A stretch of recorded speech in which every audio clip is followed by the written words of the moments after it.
Kia ora from Aotearoa. It's Poppy here, and I thought I would just check in just with the energies that are really challenging so many at present, including myself. And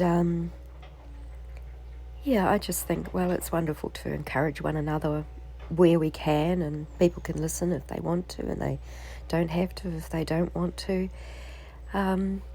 But at this time, it's like we're going through a massive purging of old remnants of our old lives.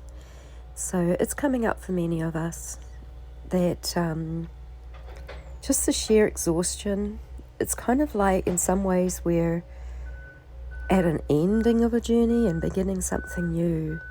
And the exhaustion of the old as it breaks down is sort of catching up with everyone that's really sensitive. We can feel it through everyone and everything. And so it can bring up all sorts of things. Like for me, it's bringing up a lot of grief and a lot of sadness. My birthday's coming up and I don't like my birthday. It's always a difficult time. It brings up even more grief and sadness.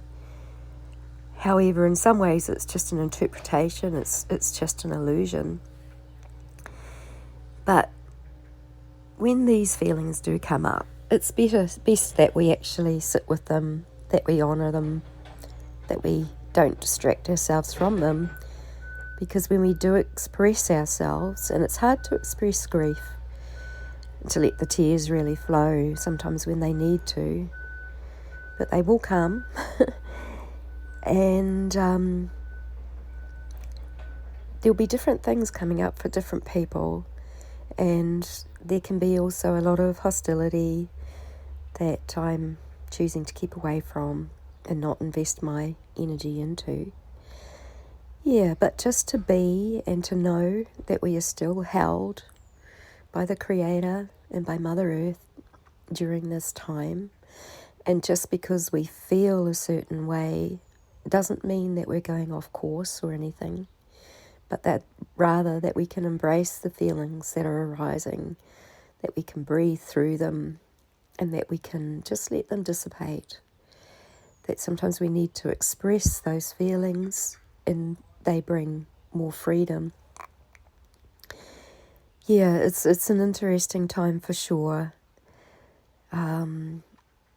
There's all sorts of stuff, energy that's really impacting in through solar activity and the Earth's energy as she goes through massive changes too.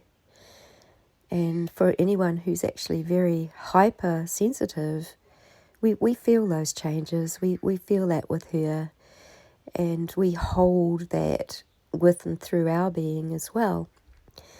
So it's really about loving ourselves and being very true to ourselves. It's quite an amazing time. Like, there's earthworks going on right where I am, and what it reminds me of is just how bolshy and insensitive the patriarchy has been for eons. That it's actually rather council consents and system things and everything that allow things to go ahead where people feel that they own something. Yet in reality,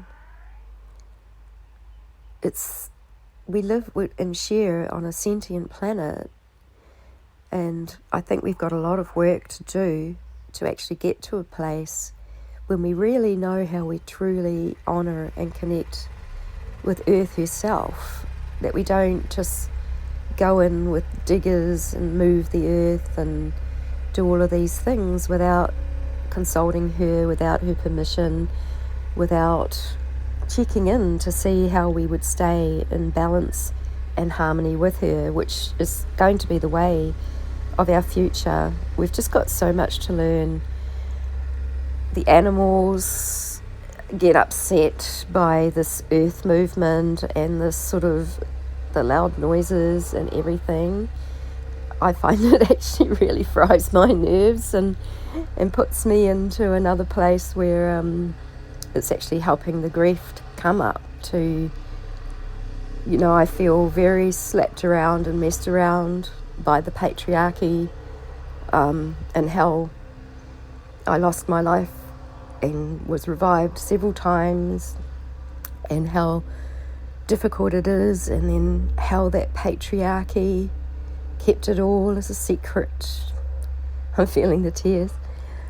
They kept it all as a secret so that, and they made it, the mind control was so extreme and the experiences are so extreme that hardly anybody in regular society can even believe that it actually even happens. And then you're left with these diseases from their experimentation, which they have labelled as conspiracy or mental illnesses. It's very interesting though.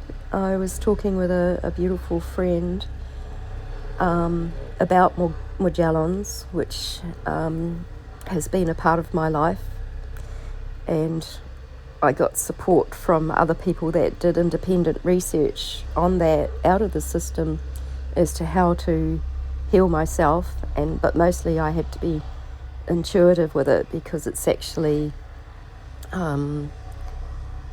it's a hellish thing, and if I hadn't known how to address it and everything, I wouldn't be alive. But I still have all of these things that are going on in my being and my body that I cannot take to the medical system because I don't want to have another mental health diagnosis when I start talking about the things that are going on my body that I would just like a little bit of assistance to resolve. So I do have to stick with the natural health and trust my own intuition. My intuition has been what has kept me alive and safe. It doesn't necessarily mean that others from other health modalities agree, but it's really every time I put my faith into something else, like even an environmental doctor, it's been dangerous. So I did put my faith into an environmental doctor, and that was when I had liver failure and was very close to another goodbye. So we've got such a lot to learn to come into balance and harmony with the earth,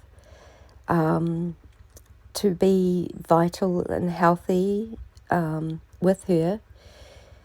When our environment is not healthy and safe, then we also experience that.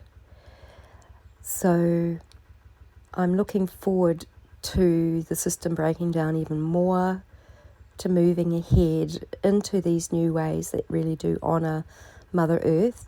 I feel myself rising with her.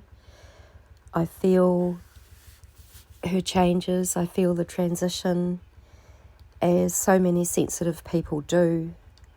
And we do process these emotions through our bodies, and the expression of these emotions being released actually will enhance and increase our vitality. So even while it's going on, let's remember that we are held by Mother Earth, we are held by the Creator, we are connected even when we feel challenging emotions that can make us feel separated. We're still connected underneath. So that's my message today, which I'm going to put with some pretty flower nature pictures, and I'm very well aware that there's machinery noises and everything in the background, which I have to live with at the moment, unless I have the energy to go out for a walk and get away from it, which I don't at the moment. Definitely going through it, and I know that so many of you are going through it, and just by being authentic, honouring and allowing the emotions, letting them come up, letting ourselves express them appropriately as we can. Yeah, so much love.